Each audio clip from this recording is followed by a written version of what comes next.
Joining us now, Rob Sigler, opinion contributor, SuperTalk Mississippi News. Rob, good afternoon. Good to see you. Hey, thanks for having me.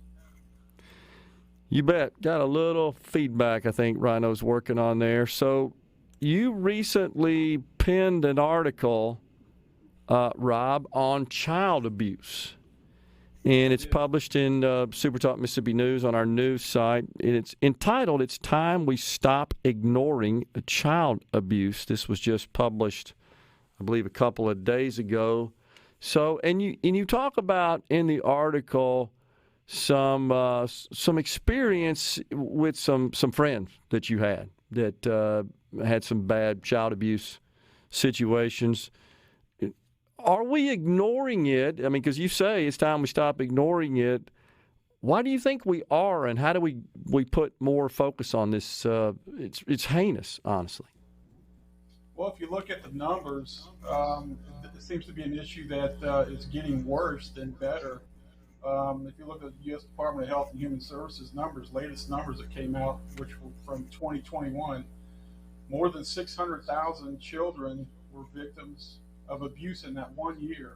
That's 600,000 children, and to me, that's astronomical and unfathomable that we have that many children in this nation who are victims of abuse in one way or another.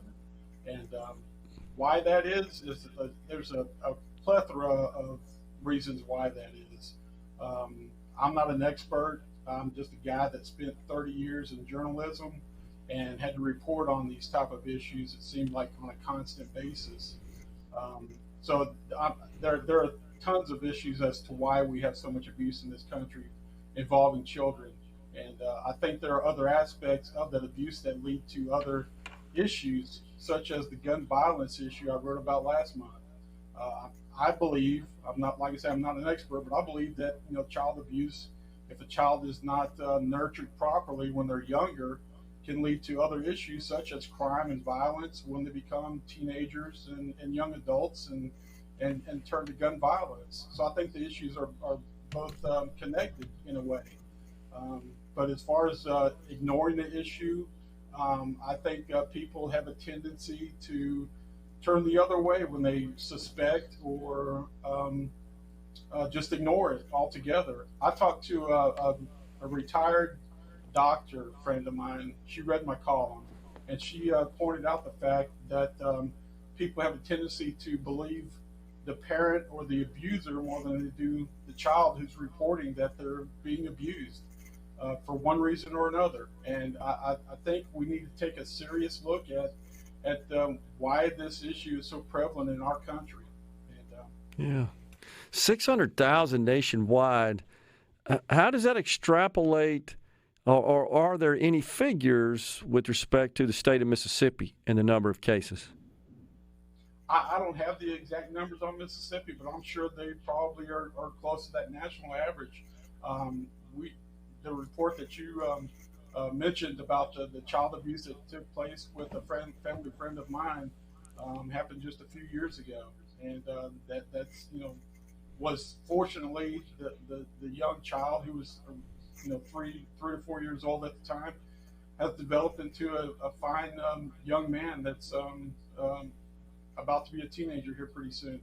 And he's dealt with the scars of the abuse itself, but the mental aspect is something that that trauma of what he's got to deal with is probably something that he'll have to deal with for a long time, and that's unfortunate. We had a recent case down here on the Mississippi Gulf Coast of a 5-year-old who was abused earlier this month, and didn't have such an outcome, a fortunate outcome as this young boy I was referring to. This young man, this 5-year-old, passed away, and it was at the hands of an adult living in his household. And if you look at the numbers, 77%. I saw this during research for my column. 77% of abuse is at the hands of the parent.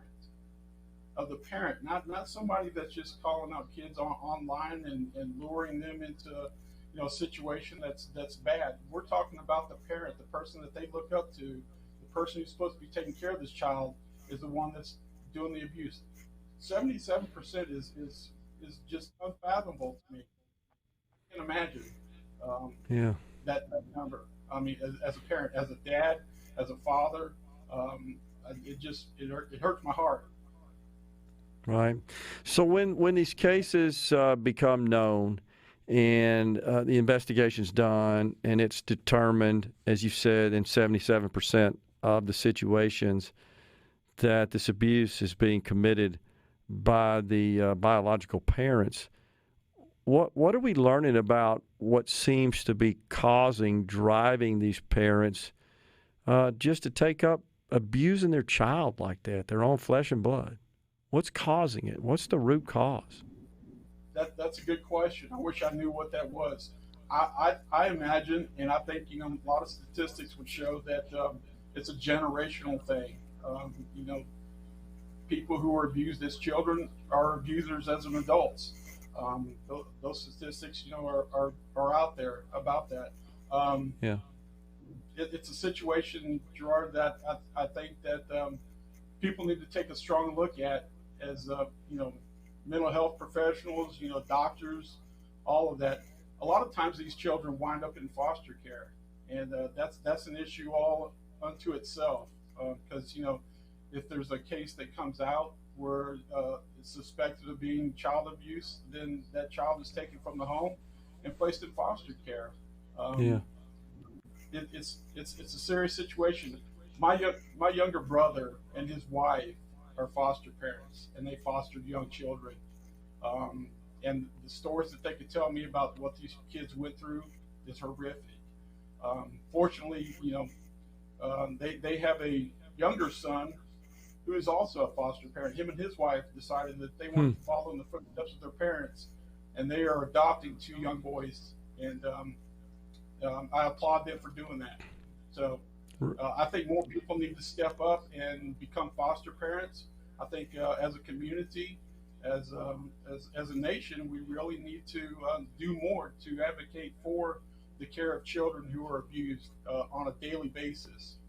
Yeah. A report from Sure. Child Abuse Organization said that every 10 seconds in the U.S. there's a report of child abuse. And Man. between 4 and 7 are lost every day to child abuse, and that's just these numbers are just numbers to you and I, and most folks. But you have to take a look at it and say that these are real children, these are real people that are harmless that are being harmed by adults.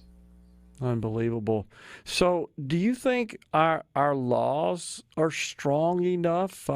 Certainly, in reading your article, Rob, the folks, adults that commit these crimes, they can be prosecuted, go to jail.